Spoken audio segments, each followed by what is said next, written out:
नमस्कार दर्शकों, मैं हूं नाविका कुमार और आप जुड़ रहे हैं मेरे साथ सवाल पब्लिक का शो पर। नरेंद्र मोदी को जेल भेज देंगे, आने दो सरकार जरा, मन की बात जुबान पर आ ही गई, सिर फोड़ देंगे, उसके पहले आप मर जा मोदी सुन ही चुके हैं। नरेंद्र मोदी को गाली, नरेंद्र मोदी को श्राप का सीजन 2 चल रहा है। सोचिए, हफ्ते भर बाद वोट डाले जाएंगे और लोगों के बीच कहने के लिए क्या रह गया है? नरेंद्र मोदी को गाली। दर्शकों, लालू प्रसाद यादव चारा घोटाले में कन्विक्टेड है, मेडिकल ग्राउंड पर बेल पर बाहर है। Tejashwi Yadav, Rabri Devi, Misa Bharti land for job scam में बेल पर बाहर है।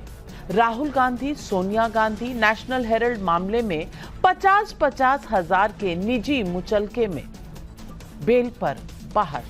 संजय सिंह शराब घोटाला केस में कंडीशनल बेल पर बाहर है।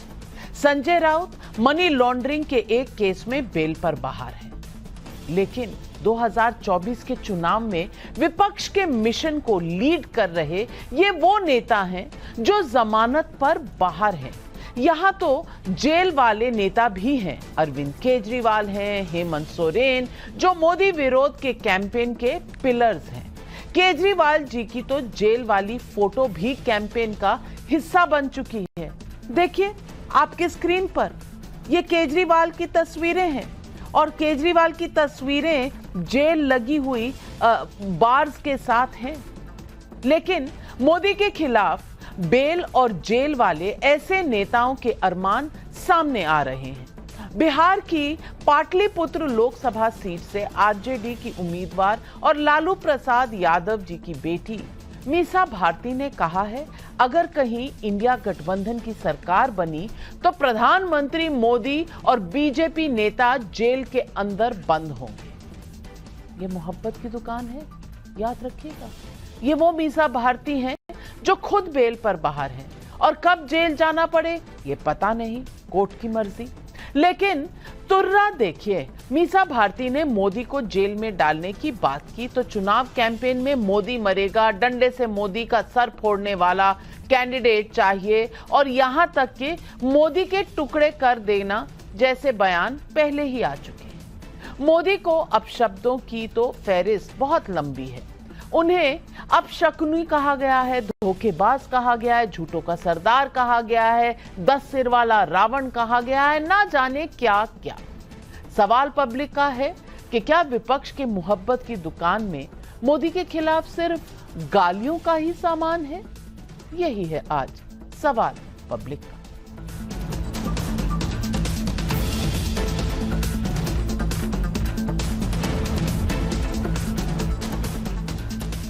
मैं जानती हूं कि जब राजनीति में अपशब्दों की बात होगी, भाषा की मर्यादा की बात होगी, तो कोई भी राजनीतिक दल पाक साफ नहीं है। अभी कुछ ही दिनों पहले बिहार के उप मुख्यमंत्री सम्राट चौधरी ने कहा था, लालू जी टिकट बेचने में माहिर खिलाड़ी हैं। टिकट बेचने के मामले में उन्होंने अपनी बेटी तक को नहीं छोड़ा। पहले उससे किडनी लिया, फिर उसको टिकट दिया। वो सारण की आरजेडी कैंडिडेट रोहिणी आचार्य की बात कर रहे थे। मैं मानती हूं कि ये बयान ना सिर्फ गलत था बल्कि दुर्भावना से भरा हुआ था। बीजेपी को ऐसे बयान पर देश को जवाब जरूर देना होगा। लेकिन आज सवाल सिर्फ अपशब्दों का नहीं है। सवाल यह है कि प्रधानमंत्री मोदी के खिलाफ विपक्ष का कैंपेन उनको नुकसान पहुंचाने या उनका अमंगल करने की नौबत तक जा पहुंचा है क्या? सवाल यह है कि मोदी के पास 400 पार का नारा है। क्यों 400 के पार होगा, इसको समझाने का विजन भी है। तो विपक्ष के पास क्या है? गाली है, जाति पर सवाल है, 60 साल राज करने के बाद सारा धन बांट देंगे जैसे ऐसे ख्यालात हैं जिसको पब्लिक समझ ही नहीं पा रही। देखिए कि अब की बार के चुनाव कैंपेन में देश के प्रधानमंत्री नरेंद्र मोदी के लिए कैसे कैसे शब्दों का इस्तेमाल हुआ है। पहले ये सुनिए मोदी के खिलाफ क्या कहा गया।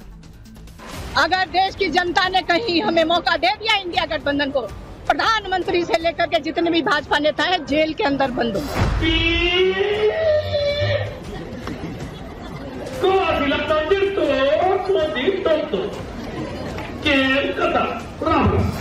लाठी धरैया आदमी चाहिए, नरेंद्र मोदी के मूड फोरैया आदमी चाहिए।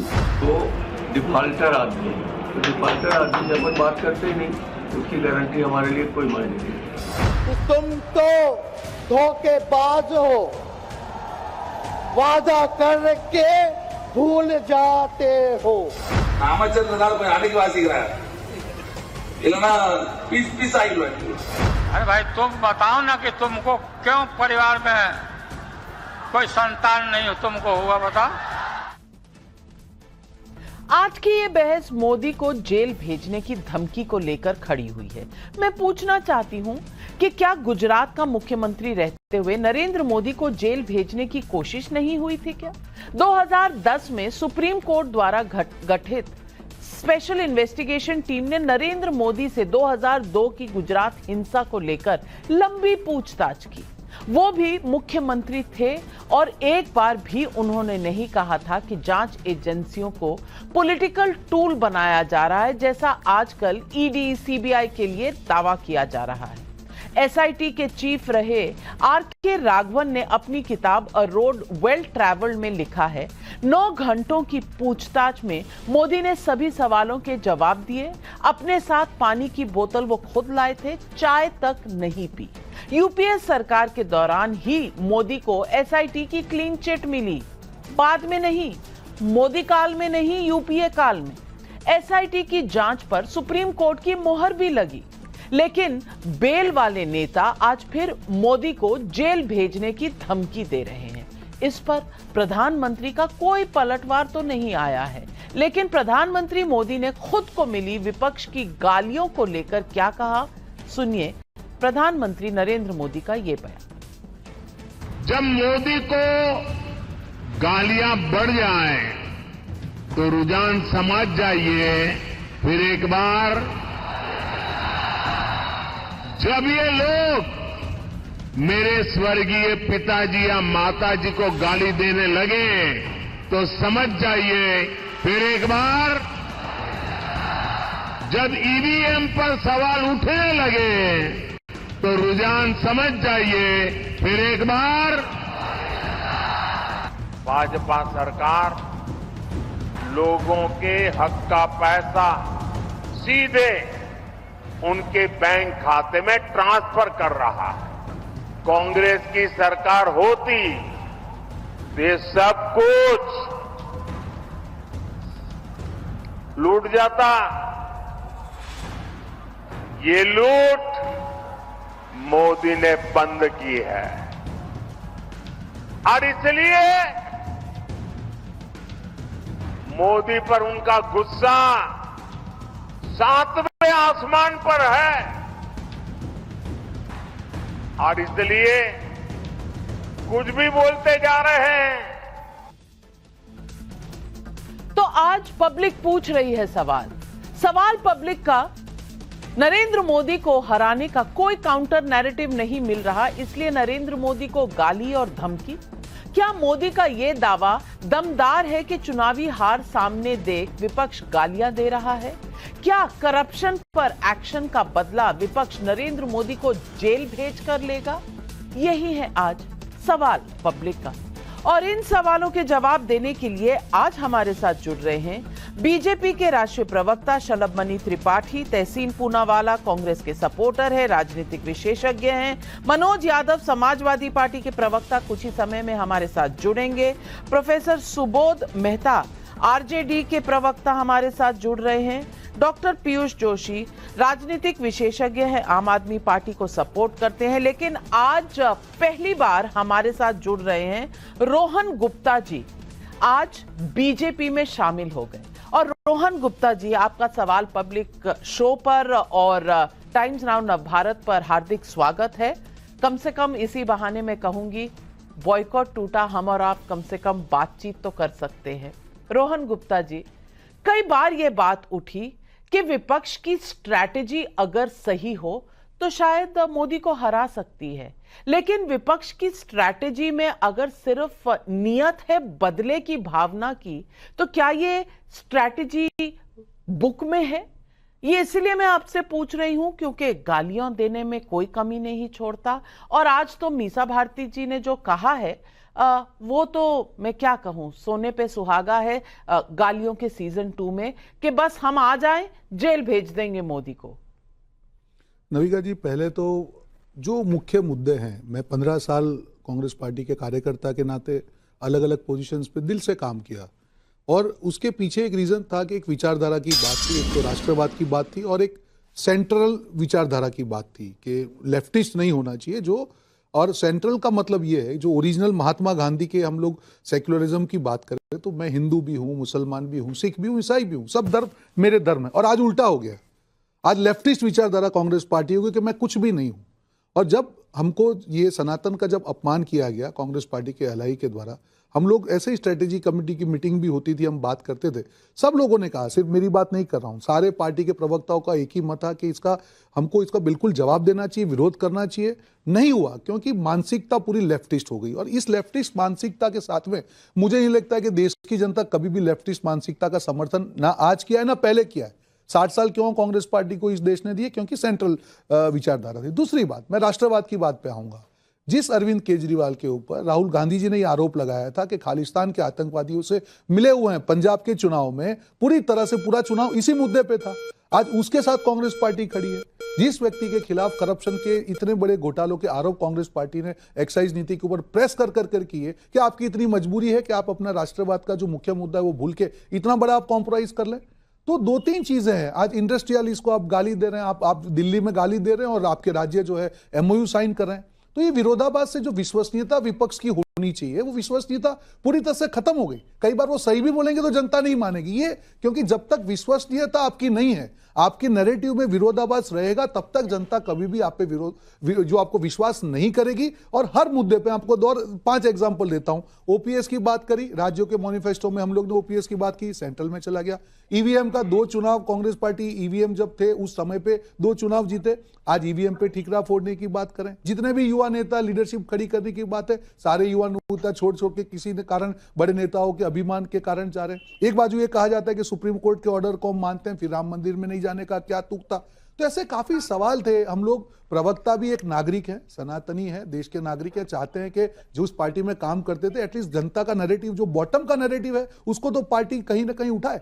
पर कहीं ना कहीं जो पुराने नेताओं के अहंकार के बीच में एक जो वैक्यूम क्रिएट हुआ है, वो सुनने को तैयार नहीं है। उनको लगता है अभी भी पुराना समय है, हम जिस प्रकार से चलाना चाहेंगे, देश की जनता मार्जिन ऑफ एरर देना नहीं चाहती। एक तरफ दूसरी पार्टी है, आज मोदी जी के नेतृत्व में 2047 की बात करें, विजन की बात करें, hydrogen mission, solar mission, Vande Bharat, defence export, waterways का यूज करने का, भारत की इकोनॉमी को थर्ड, तो कहां कंपैरिजन कहां है? जिस कास्ट सेंसस की आप आज बात करें, आपकी सरकार में 1 साल तक आपने उसका इंप्लीमेंट नहीं किया।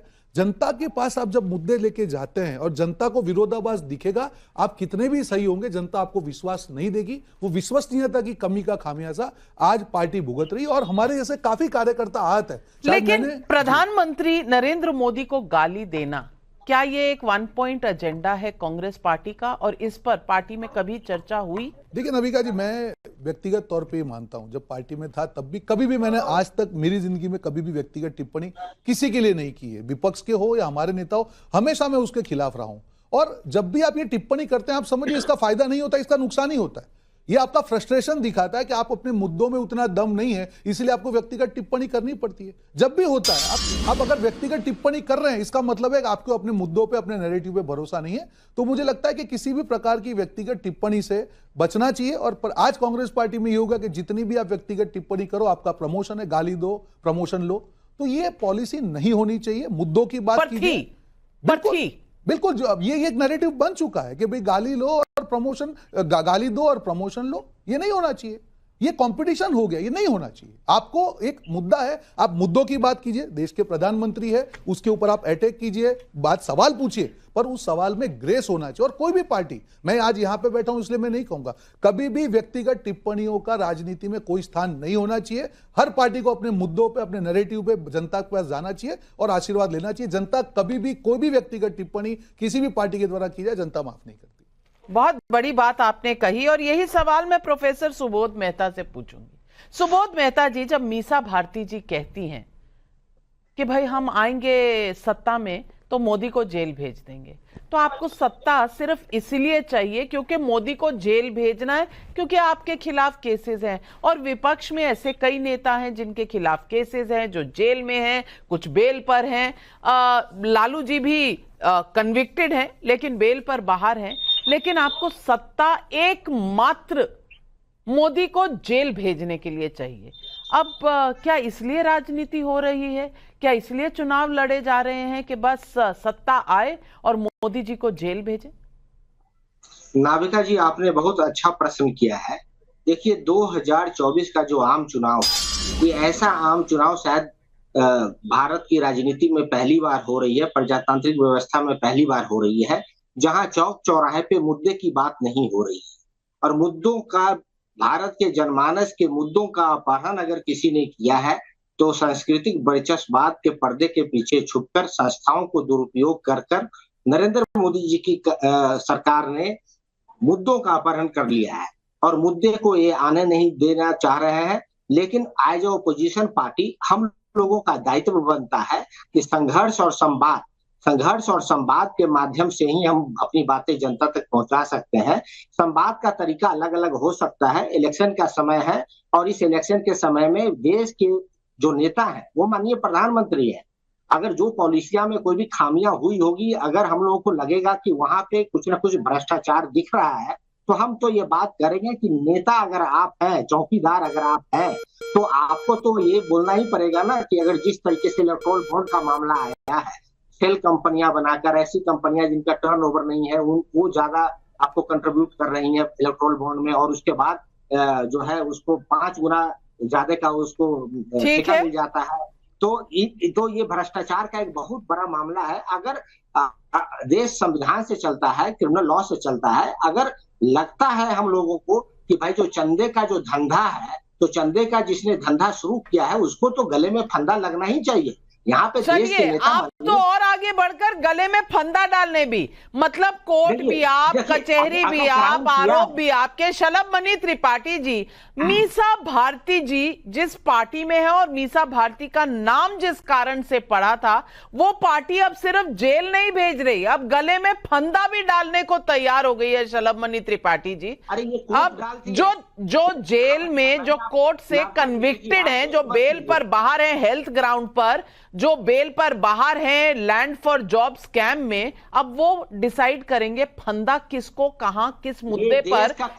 यहाँ कोर्ट कचहरी की दरकार ही नहीं है ना, कोर्ट कचहरी बंद करवा दीजिए। अब तो यहाँ गले में फंदा डलेगा और ये तय करेंगे आरजेडी के नेता। शलभमणि त्रिपाठी जी, जवाब दीजिए।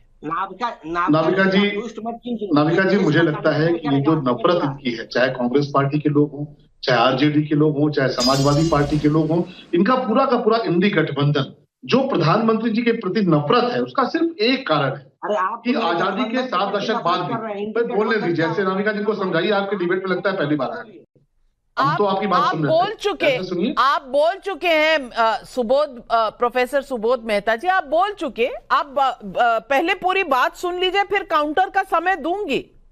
जी शलभमणि जी। नाविका जी, आजादी के 6 दशक बाद तक इस देश के गरीब, इस देश के लोग, इस देश की माताएं बहनें कांग्रेस जैसी उनकी जो चट्टी बट्टी पार्टियां हैं, उनके लिए सिर्फ एक पॉलिटिकल टूल की तरह थे कि भाषण देते थे, गरीबी हटाएंगे, आपको मजबूत करेंगे, आपको रोजगार देंगे, लेकिन कभी कुछ नहीं किया। मोदी जी का गुनाह एक है इनकी नजर में, कांग्रेस की नजर में मोदी जी का गुनाह सिर्फ एक है कि कैसे देश के गरीबों को मोदी जी ने सशक्त कर दिया, कैसे देश के माताओं बहनों को मोदी जी ने सशक्त कर दिया, कैसे देश के किसानों को मोदी जी ने सशक्त कर दिया। यही गुनाह है कांग्रेस पार्टी की नजर में मोदी जी के प्रति जो नफरत है, वो नफरत ही कि भाई तुमने गरीबों के लिए काम क्यों किया, तुमने माताओं बहनों को क्यों मुफ्त में सिलेंडर दिए, तुमने गरीबों को आवास क्यों दिए, तुमने किसानों को सम्मान निधि क्यों दी, तुमने देश को सशक्त क्यों किया, तुमने भगवान राम का मंदिर क्यों बनाया, तुमने पाकिस्तान जैसे कायर मुल्क को जवाब क्यों दिया।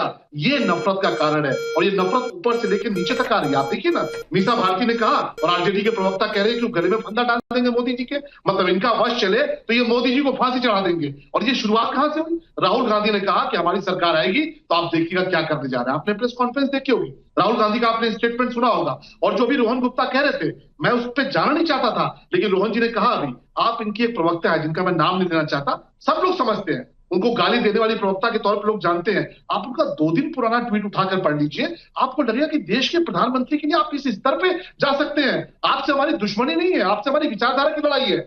आप गांधी परिवार के जो लोग हैं उनके भ्रष्टाचार के खिलाफ हमारी लड़ाई है। आपने गरीबों के लिए कुछ नहीं किया, आपने राम मंदिर नहीं बनने दिया, आपने धारा 370 नहीं हटने दी, आपने देश को सशक्त नहीं किया। इन विचारों की लड़ाई है, कोई दुश्मनी थोड़े आपसे।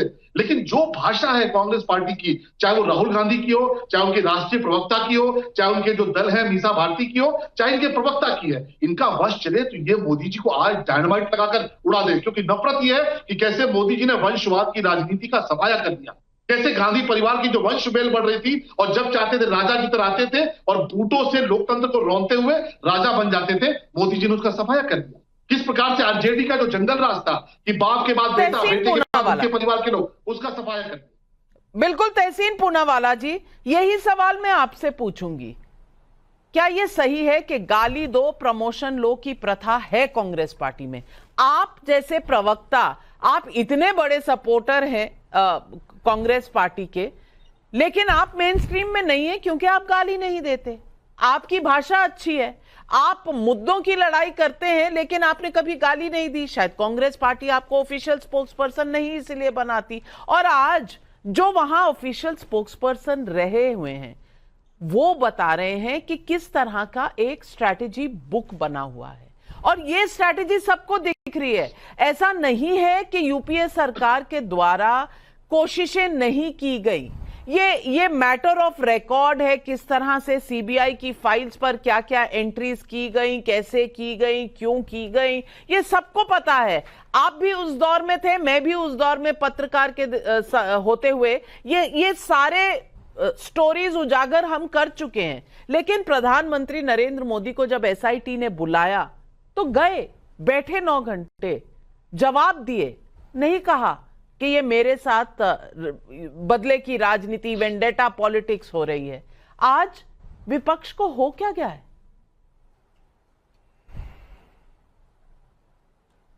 नाविका जी, अव्वल तो आपको सभी, आपके दर्शकों को, सभी फेलो पैनलिस्ट को ईद की ढेर सारी शुभकामनाएं, ईद मुबारक।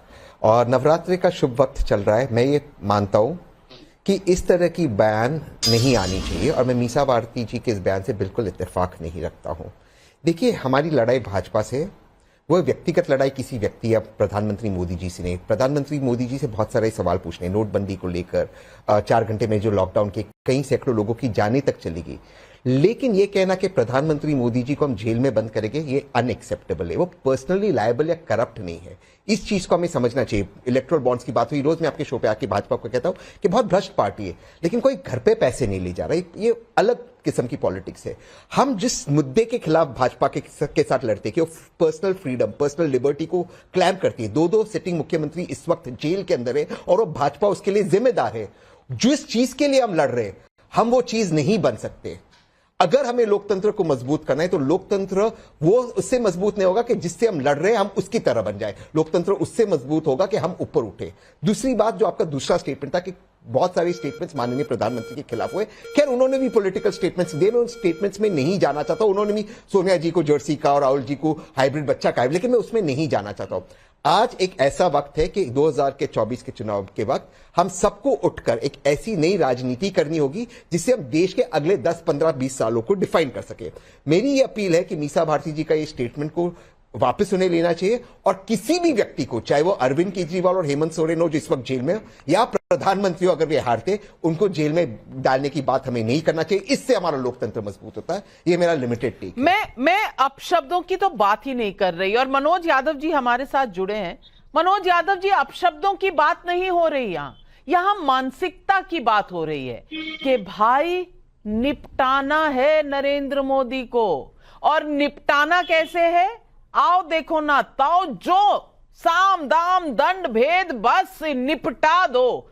इसीलिए कोई कह रहा है जेल भेज देंगे, कोई कह रहा है लाठी से सर फोड़ देंगे, कोई कह रहा है टुकड़े कर देंगे। मैं इस बात पे नहीं जा रही। अब शब्द और चुनाव के वक्त इधर से भी बातें निकलती हैं, उधर से भी निकलती हैं। आक्रोश में, लेकिन ये जो निपटाने वाली एक तरह से फीलिंग आ रही है, निपटाने वाले जो भावनाएं सामने आ रही हैं, क्या इसका कोई भी औचित्य है पॉलिटिक्स में? नहीं, बिल्कुल मैं इस बात का बिल्कुल पक्षधर नहीं हूं। राजनीतिक रूप नरेंद्र मोदी जी को लेके आई थी और राजनीतिक रूप से जनता ही है। निपटाने से मेरा अभिप्राय मैं यही समझ सकता हूं, क्योंकि कोई नरेंद्र मोदी को नागपुर में थोड़ी नहीं चुना था, उनको तो भारत की जनता ने चुना था। हाँ, बोया पेड़ बबूल का तो आम कहां से हो। अब बीजेपी को बड़ी दिक्कत है, पर्सनल और लगातार किस तरह विपक्ष को गाली दी है। यही नरेंद्र मोदी जी जो आपकी पिक्चर पे चल रहे हैं, उन्होंने कहा कि जब आप उत्तर प्रदेश में वोट दोगे समाजवादी पार्टी को तो मुलायम सिंह के बेटे को वोट दोगे। ये बात नरेंद्र मोदी जी के मुख से अच्छी नहीं लगी नाविका जी। मैं व्यक्तिगत तौर पे ये बात कह रहा हूं, क्योंकि वो देश के प्रधानमंत्री हैं, हम लोकतांत्रिक ढांचे में हैं, दुनिया का सबसे बड़ा लोकतंत्र भारत का है, और अगर देश के प्रधानमंत्री इस तरह की बातें करेंगे तो मेरे ख्याल से बेहतर नहीं। आपका बड़ा दल है, आप का संगठन मजबूत है, आपकी सत्ता मजबूत है, तो आप विपक्ष पे करो ना पलटवार। कौन मना कर रहा है? हमने बांटे थे 20 लाख लैपटॉप, आप बांट देते 2 करोड़ लैपटॉप, कोई मना कर रखा था? हाथों में कोई हमने बेड़ियां जकड़ रखी थी क्या आपके? लेकिन आपने नहीं बांटा। आप किस पे हमला करते हो? व्यक्तिगत पार्टी पे, पार्टी के नेताओं पे हमला करोगे तो हमला ही पाओगे। लेकिन फिर भी प्रधानमंत्री जी की गरिमा है, प्रधानमंत्री जी का सम्मान होना चाहिए। और लेकिन प्रधानमंत्री जी को भी नाविका जी ये समझना चाहिए कि देश के राजनीतिक दल के जितने भी नेता का अपना सम्मान है, सबके अपने फॉलोअर हैं। छोड़ी थी यूपीए सरकार, यूपीए सरकार के साथ तो आप भी थे ना यूपीए सरकार के साथ। रोहन जी, आपसे मैं पूछूंगी, कौन सी कसर छोड़ी थी उस वक्त कांग्रेस पार्टी ने? आपने तो 15 साल कांग्रेस पार्टी के साथ रहा है। 2010 में जब नरेंद्र मोदी जी की क्वेश्चनिंग हुई थी, आप कांग्रेस पार्टी में रहे होंगे। आपने तब की सरकार में देखा नहीं किस तरह से सीबीआई में बदले जा रहे थे लोगों के बयान, किस तरह से नोटिंग्स बदली जा रही थी, किस तरह से पूरा का पूरा जो इन्वेस्टिगेशन है एक तरफ ले जाने की कोशिश हो रही थी।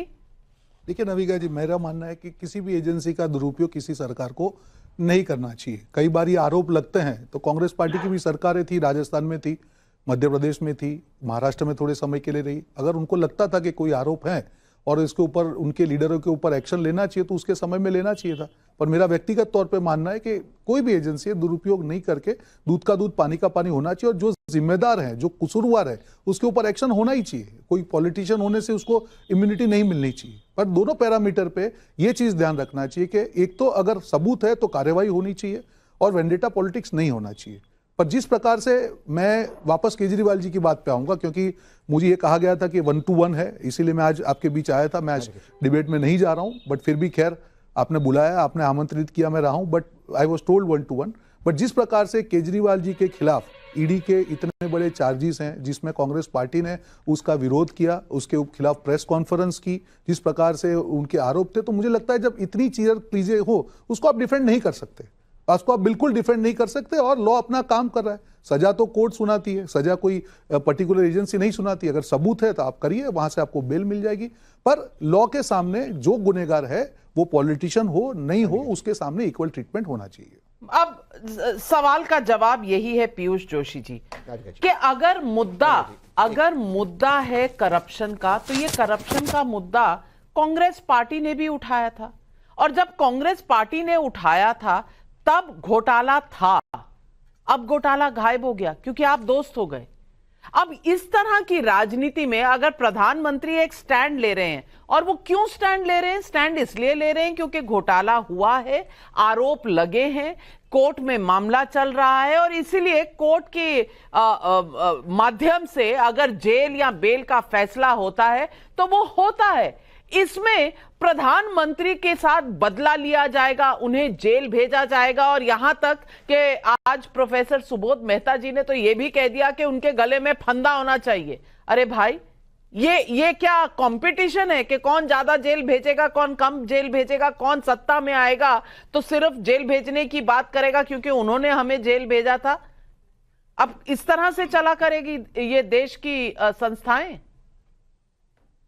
देखिए, सबसे पहली बात तो ये कि जो भी व्यक्तिगत बयान आते हैं वो दुखद होते हैं और उसकी भर्त्सना की जानी चाहिए, लगातार की जानी चाहिए, हर मन से की जानी चाहिए। पर सबसे बड़ी बात है कि इस देश के आज की यदि हम परिस्थिति में देखें तो सबसे बड़े नेता तो प्रधानमंत्री हैं, ये बात मानने में मुझे भी कोई गुरेज नहीं है। तो प्रधानमंत्री जी को मर्यादाओं की जो सीमा है उसका सम्मान स्वयं करना चाहिए। प्रधानमंत्री जी आमतौर पर देखे गए हैं कि हर मंच से, चाहे वो मंच जो भी हो, उस व्यक्तिगत सम्मान की, मान की मर्यादा कभी नहीं रखते हैं। वो सदैव मजाक और मखौल बनाते दिखते हैं अपने विपक्षियों का। विपक्षी भी जो है, जैसे अरविंद केजरीवाल जी की बात ले लें तो भाई आज आम आदमी पार्टी की इस देश के 2 राज्यों में सरकार है। 2 राज्य छोटी बात नहीं होते हैं। एमसीडी में वो चुनाव में आपको हरा चुके हैं। तो ये बात ठीक है कि भाई आपने उन्हें जेल में डाल दिया क्योंकि आपने एक इस प्रकार का कानून पारित करवाया है जिस कानून का दुरुपयोग करके, एजेंसीज का दुरुपयोग करके आप उन्हें जेल में बंद रख सकते हैं। ये बात सही है कि निर्दोष हैं तो अंततोगत्वा तो वो निर्दोष साबित होंगे और न्यायालय से उन्हें राहत मिलेगी। तो जब तक नहीं राहत मिलेगी, 2 तरीके की लड़ाई जारी है। न्यायिक तौर पे लड़ाई जारी है और राजनीतिक तौर पे लड़ाई जारी है। तो जब राजनीतिक तौर पे लड़ाई जारी रखी जाती है तो फिर ऐसा विलाप नहीं करना चाहिए यदि आप स्वयं मर्यादा का पालन नहीं कर पा रहे हैं, क्योंकि बेसिकली अब हम व्यक्तित्व आधारित राजनीति के युग में जी रहे हैं। आप माने या ना माने, व्यक्तित्व ज्यादा महत्वपूर्ण हो चुके हैं मुद्दों की तुलना में। व्यक्तित्व लगभग मेरा ये मानना है राजनीतिक दलों से तो बड़े हो ही चुके हैं। जैसा हम बोलते हैं मोदी की सरकार, भारतीय जनता पार्टी और एनडीए की सरकार नहीं बोलते हैं। तो जब व्यक्तित्व पे बात आ रही है तो व्यक्तित्व आधारित राजनीति से मुद्दा आधारित राजनीति पे लाने के लिए इस देश की जनता को, इस देश के जनतंत्र को, इस देश के हर व्यक्ति को, राजनीतिज्ञ को बहुत ज्यादा परिष्कृत करना पड़ेगा, खुद को बहुत ज्यादा मैच्योर डेमोक्रेसी में हमें बनना पड़ेगा। और अभी तो ये दूर की कौड़ी दिखाई पड़ती, दूर की नजर आती है क्योंकि आप रिसीविंग एंड पर हैं। लेकिन आप जब वोट मांगने जा रहे हैं, आप वोट मांगने जा रहे हैं, सत्ता परिवर्तन करने के लिए जा रहे हैं, तो आप विजन क्या दे रहे हैं कि हम आएंगे तो हमारे आने का कारण एक ही है कि हमें मोदी को जेल भेजना है। शलभमणि त्रिपाठी जी, इसका कहीं औचित्य है? नहीं, देखिए, मुझे लगता है कि पूरा का पूरा जो विपक्ष है वो इस कदर घबराया हुआ, इस कदर हताश है कि उनके पास कोई मुद्दा नहीं है। आप उठाकर देखिए ना, 2014, 2019, 2024 बीच में भी और सारे चुनाव हुए हैं। जिन मुद्दों की बात कर रहे हैं, मुद्दों को लेकर जनता के बीच में गए तो बार बार अपनी बात रखी, इन्होंने अपनी बात रखी, हमने अपनी बात रखी और जनता प्रधानमंत्री जी के साथ खड़ी हुई, प्रधानमंत्री जी को अपना समर्थन दिया, अपना आशीर्वाद दिया। जब इनको लगता है कि मुद्दे खत्म हो चुके, मुद्दे चलने वाले नहीं, और मुद्दे चलेंगे कैसे? आप इस देश में भगवान राम के मंदिर का विरोध करेंगे, जनता आपके साथ खड़ी होगी। आप इस देश में सनातन को डेंगू बोलेंगे, आप इस देश में सनातन को मलेरिया बोलेंगे, देश की जनता आपके साथ खड़ी होगी। कांग्रेस पार्टी कहती है कि अरविंद केजरीवाल जी ने शराब की दलाली की, उसमें पैसे कमाए, और आज कांग्रेस पार्टी, राहुल गांधी और केजरीवाल एक हो जाएंगे तो क्या देश की जनता पर विश्वास करेगी? कांग्रेस पार्टी ने कहा कि पंजाब में खालिस्तान का पैसा और जो कनाडा से पैसा आया वो आम आदमी पार्टी के पास आया। आज दोनों एक साथ मिलकर घूमेंगे, एक साथ चुनाव लड़ेंगे तो देश की जनता पर विश्वास करेगी। इस पूरी नाउम्मीदगी के बीच में एक व्यक्ति ऐसा है जो इस देश में उम्मीद जगाता है और उनका नाम है नरेंद्र मोदी। और इसलिए आपको नफरत होती है। क्यों? क्योंकि आप जब जाते हैं गरीब मोहल्ले में किसी फुटपाथ पे तो इस देश का गरीब बोलता है कि मैं मोदी जी के साथ खड़ा हूं। आप किसी गरीब महिला के पास जाते हैं तो वो कहती है कि मैं मोदी जी के साथ खड़ी हूं क्योंकि उन्होंने मुझे उज्ज्वला का कनेक्शन दिया। आप किसी किसान के पास जाते हैं तो कहते हैं पहली बार हमारे जेब में पैसे, हम लोग भी किसान परिवार से आते हैं। और कई बार किसान परिवारों में होता था कि सामने राशन होता था, बोरे होते थे, लेकिन जेब में पैसे नहीं होते थे। मोदी जी ने किसान सम्मान निधि के माध्यम से बड़े बड़े बुजुर्गों के पास पैसे पहुंचाए, तो उनको इलाज का पैसा चाहिए, नाती पोतों के पैसे चाहिए, इसलिए नफरत है मोदी जी से। और इस मोदी जी की नफरत से आप कुछ हासिल नहीं कर पाएंगे। शलभमणि त्रिपाठी जी, काउंटर आ रहे हैं। पहले तहसीन पूनावाला, पीयूष जी आपके पास आ रही हूँ, प्रोफेसर मेहता आपके पास भी आ रही हूँ, पर पहले तहसीन।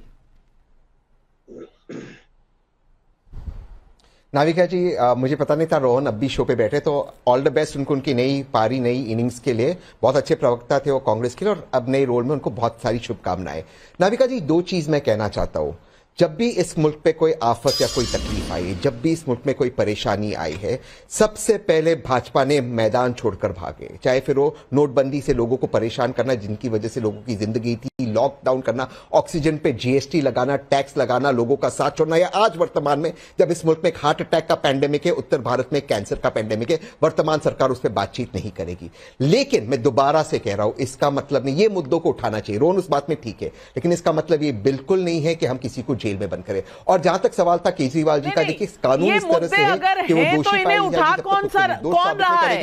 ये मुद्दे कौन उठा रहा है? राहुल गांधी उठा रहे हैं। राहुल गांधी क्या कह रहे हैं? जाति जनगणना, जाति, हम जितने लोग कमाएंगे हम रीडिस्ट्रीब्यूट कर देंगे वेल्थ, यानी आप सारा वेल्थ रीडिस्ट्रीब्यूट करेंगे जो कार्ल मार्क्स के समय में रशिया में नहीं चला, चीन में नहीं चला, वो आप अब कर देंगे।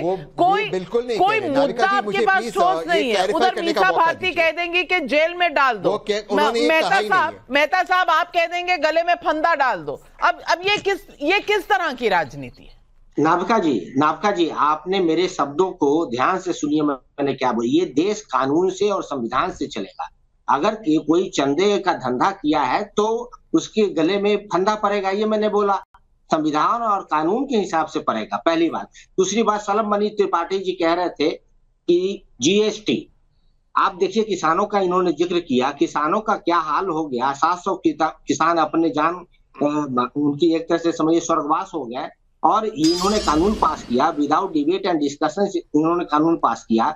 एमएसपी की इन्होंने वादा किया था, डबल इनकम की वादा किया था, एमएसपी डबल कर देंगे, इन्होंने डबल एमएसपी नहीं किया। यहाँ तक कि किसानों का जो उपक्रम है 28% जीएसटी किसानों के उपक्रम पे लगता है। और उसके बाद इन्होंने उज्ज्वला योजना का नाम लिया। उज्ज्वला योजना में देखिए 7 करोड़ लाभार्थी हैं। अभी डाटा आया है कि पिछले 1 सालों में 5 करोड़ ऐसे लाभार्थी हैं कि 1 साल में एक रिफिल भी उन्होंने नहीं भर पाया है। कारण क्या है? कारण ये है कि 450 का सिलेंडर अब लगभग 1100 का सिलेंडर हो गया है। ठीक है, इसी प्रकार से इनके आयुष्मान भारत में भी कैट का रिपोर्ट आया हुआ है। तो ये न दवाई की बात करते हैं, न पढ़ाई की बात करते हैं, न कमाई की बात करते हैं, न सिंचाई की बात करते हैं, न सुनवाई की बात करते हैं। और ये सिर्फ बात क्या करते हैं? मुझे बता दीजिए इनमें से कौन से मुद्दे मीसा भारती जी ने उठाए थे?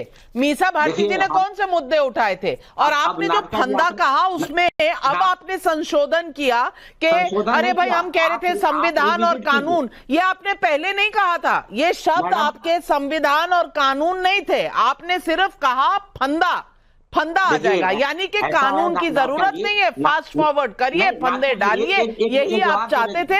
अब आप मुद्दे की बात कर रहे हैं, मुद्दों की बात कर रहे हैं, इसमें किसी को कहां कोई दिक्कत है।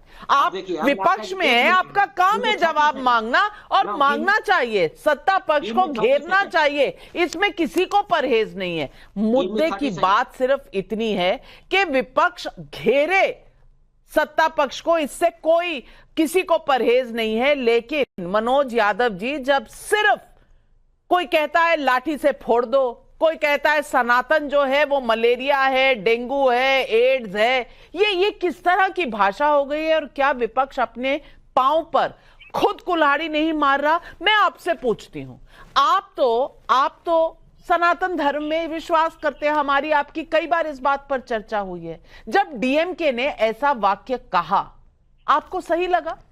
आपके अलायंस पार्टनर है ना, आपको सही लगा उनका वाक्य? नहीं, देखिए, हम किसी भी ऐसे शब्द का समर्थन नहीं करते हैं जिससे देश के आम जनमानस की भावनाओं को तकलीफ हो। वो चाहे समाजवादी पार्टी का नेता दे, बीजेपी का दे, या कांग्रेस का दे, किसी भी दल का दे, हम उसका समर्थन कभी नहीं करते। लेकिन हमको और हमारे नेता को, ये शलभ मणि जी बैठे ना, इनके ज्ञान से कब निकलेगा आदरणीय नेताजी को हत्यारा शब्द कहा गया? इनके मुख से कभी निकला कि आप कितना गंदा शब्द बोलते हो? क्या किसी देश के कानून ने आदरणीय नेताजी को हत्यारा कहा था क्या? किसी कानून ने क्या सजा दी थी क्या? लेकिन ये लोग नैरेटिव बनाने वाले। और कहाँ हो अब? आप सत्ता में नहीं हो, और ना प्रधानमंत्री जी प्रधानमंत्री है, कार्यवाहक प्रधानमंत्री है, समझते ना? कार्यवाहक प्रधानमंत्री नरेंद्र मोदी है, और हम भी वही हैं, आप भी वही हो। अब ये सत्ता आप गलत बोल रहे हैं, आप गलत बोल रहे हैं। कार्यवाहक प्रधानमंत्री तब होते हैं जब चुनाव के रिजल्ट आ जाएं, और अगर वो हार जाएं, और जब तक नई सरकार स्वेरिन होती है तब तक वो सिर्फ कार्यवाहक प्रधानमंत्री रहते हैं। तो या तो संविधान आप समझ लें। लेकिन आपने जो प्रश्न उठाए उनका जवाब शलभ मणि त्रिपाठी जी देंगे। और शलभ मणि त्रिपाठी जी, एक बार सम्राट चौधरी की बात का भी आप जवाब दे दीजिए, जिन्होंने कहा कि लालू प्रसाद, और ये भद्दी बात है, एक पिता अपनी पुत्री को क्या किडनी के बदले टिकट दे रहा है? सोच छोटी है, सोच गलत है, इसका भी जवाब। नाविका जी, मैं स्पष्ट तौर पे कह रहा हूं कि इस प्रकार के कोई भी बयान जो किसी को तकलीफ पहुंचाते हो व्यक्तिगत तौर पे, हम एकदम उसके साथ नहीं खड़े और किसी को भी साथ नहीं खड़े होना चाहिए। इस प्रकार के बयान नहीं आने चाहिए। हमारे विचारों की लड़ाई है, हम खूब लड़ेंगे, हम मनोज यादव से लड़ेंगे, हमारे और जो भाई उनसे लड़ेंगे। विचारों की लड़ाई होनी चाहिए, शब्दों की लड़ाई नहीं होनी चाहिए, इस प्रकार की व्यक्तिगत लड़ाई नहीं होनी चाहिए। मेरा सिर्फ एक कहना है, मनोज यादव जी, आपको याद होगा पार्लियामेंट के भीतर खड़े होके नेताजी ने क्या कहा था और मोदी जी के लिए कहा था, और आपको आशीर्वाद नहीं दिया, आप तो उनकी पार्टी के हैं। उन्होंने चुनाव में कहा था कि मोदी जी फिर से प्रधानमंत्री चुनकर आएंगे। मोदी जी ने कितना बड़ा सम्मान किया, अखिलेश जी जाके सम्मान लेकर आए। बोलने दीजिए मनोज जी बोलने दीजिए, अरे बोलने दीजिए, बताइए ना, मेरा बोलने दीजिए, अरे बोलने दीजिए, आशीर्वाद दिया, बड़े दिल से आशीर्वाद दिया, प्रधानमंत्री जी को आशीर्वाद दिया, लेकिन देखिए नाविका जी देखिए क्यों कहा? कब बोला भैया, किसने बोला, किसने बोला? अरे किसने बोला? जबरदस्ती आप कहने से थोड़े को मान लेगा, और आपके जबरदस्ती कहने से कोई थोड़े मान लेगा। नाविका जी को शांत करें, कैसे बात हो पाएगी? मनोज जी आप आलोम विलोम करिए, तब तक शलमनी त्रिपाठी जी की बात भी सुन लीजिए। ऐसा है, आप लाख यहाँ झूठ बोलिए मनोज भाई, टीवी डिबेट पे बैठ के। पूरे देश ने देखा है कि मोदी प्रधानमंत्री जी ने नेताजी को और नेताजी ने प्रधानमंत्री जी को कितना सम्मान दिया, कितना आशीर्वाद दिया, ये सबको पता है। प्रधानमंत्री जी ने जितने बड़े सम्मान से उनको नवाजा है, वो आप कितना भी बोल लीजिए टीवी पे झूठ, उससे कुछ नहीं होने वाला। और इसीलिए 2019 के चुनाव के पहले नेताजी आशीर्वाद उन्होंने दिया कि दोबारा मोदी जी प्रधानमंत्री बन के आए। आपके झूठ बोलने से कुछ नहीं होगा। नेताजी का कद बहुत बड़ा है और मनोज यादव जी का कद बहुत छोटा है। यही सवाल उठा रही है। सिमरन का मंडी हिमाचल से सवाल है, कमजोर और विचार रहित व्यक्ति ही गाली का उपयोग करता है, तो क्या मान लिया जाए कि विपक्ष बिल्कुल कमजोर और विचार रहित हो गया है? संजय मिश्रा का भदोही उत्तर प्रदेश से सवाल है, मोदी सीएम थे तो उन्हें जेल भेजने की साजिश हुई, लेकिन जनता ने उन्हें प्रधानमंत्री बनाया, अब पीएम है तो जेल भेजने की धमकी दे रहे हैं। क्या मोदी को 400 पार कराने का इरादा है विपक्ष का? प्रांशी का अहमदाबाद से सवाल है, क्या मोदी को गाली से साबित नहीं होता कि विपक्ष के पास कोई विजन नहीं है? अतुल कुमार का लखनऊ से सवाल है, कांग्रेस काल में गैस के लिए 4 घंटे की लाइन लगानी पड़ती थी या 10 दिन इंतजार करना पड़ता था, आज 2 घंटे के अंदर मेरे घर गैस आ जाती है। क्या किसी और सरकार में यह संभव हो सकता था? श्याम बिहारी अग्रवाल का व्हाट्सएप पर सवाल है, प्रधानमंत्री के खिलाफ ऐसी दुर्भावना के साथ बात कैसे हो सकती है? क्या यह भारत और भारत के संविधान को ठेस पहुंचाना नहीं है? जवाब दीजिए पीयूष जोशी जी। पीयूष जोशी जी, जनता सब समझ रही जी। सबसे पहली बात तो कि जैसे कि इस कार्यक्रम के प्रारंभ में ही मैंने कह दिया था कि व्यक्तिगत टिप्पणियों से ऊपर उठने की तरफ हम सबको प्रयास करना चाहिए, पर क्यों नहीं हो पा रहा है ये भी मैंने आपको बता दिया था। तो रही बात जवाबदेही की, तो जवाबदेही तो बिल्कुल बनती है, हर किसी व्यक्ति की बनती है, प्रधानमंत्री की भी बनती है, भारतीय जनता पार्टी के हर उस नेता की बनती है जिसने अरविंद केजरीवाल जी से लेके सोनिया गांधी जी से लेके राहुल गांधी जी को इतने शब्द और अपशब्द बोले हैं कि ये जिसकी लिस्ट और निकालने जाएंगे तो एक पूरी पीएचडी की थीसिस बन जाएगी। रही बात उसकी कि भाई मुद्दा आधारित राजनीति होना चाहिए, पर मुद्दा आधारित राजनीति कौन नहीं करता है? कौन पूरे समय अपने सनातनी होने का तिलक लगा के, त्रिपुंड लगा के और भगवा पहन के किसी समय तक तो भैया आपके अलायंस पार्टनर क्यों ट्रैप में फंस जाते हैं? क्यों सनातन को गाली देने लगते हैं? क्यों हवा देते हैं? ये इंटेलिजेंस और स्ट्रैटेजी का खेल है मेरे भाई। ये सिर्फ गाली देकर नहीं होगा, जनता को समझना चाहिए। और मोदी जी ऐसे हैं, वो कहते हैं ना कि वो दिन रात उनका दिमाग चलता रहता है और काम भी चलता रहता है, और इस तरह का जब उनको मौका मिलेगा तो कोई हाथ में आया कैच क्यों छोड़ेगा? सवाल है कि अपनी तरफ आप क्या कर रहे हैं, क्या विजन दे रहे हैं, इसका सवाल का जवाब सिर्फ विपक्ष दे सकता है। लेकिन बैठे बैठे सेल्फ गोल करना क्या विपक्ष की आदत सी बन गई है? और क्या यही कारण है कि मोदी के सामने टिकने में दिक्कत आती है? ये सवाल विपक्ष को गौर से देखना पड़ेगा, इस पर सोचना पड़ेगा, और इसके कैसे बाहर निकलना है ये विपक्ष खुद ही तय कर पाएगा। लेकिन अगर कंपैरिजन होगा तो नीतियों में होगा, और किस पर होगा? आप किन मुद्दों की राजनीति कर रहे हैं? तो इन मुद्दों की राजनीति की तरफ हम कब बढ़ेंगे, जनता इसका इंतजार कर रही है, क्योंकि पब्लिक है, सब जान रही है, सब समझ रही है। आज इस शो पर बस इतना ही। अपने तमाम पैनलिस्ट का मैं धन्यवाद करती हूं, लेती हूं आपसे इजाजत। दर्शकों, नमस्कार करते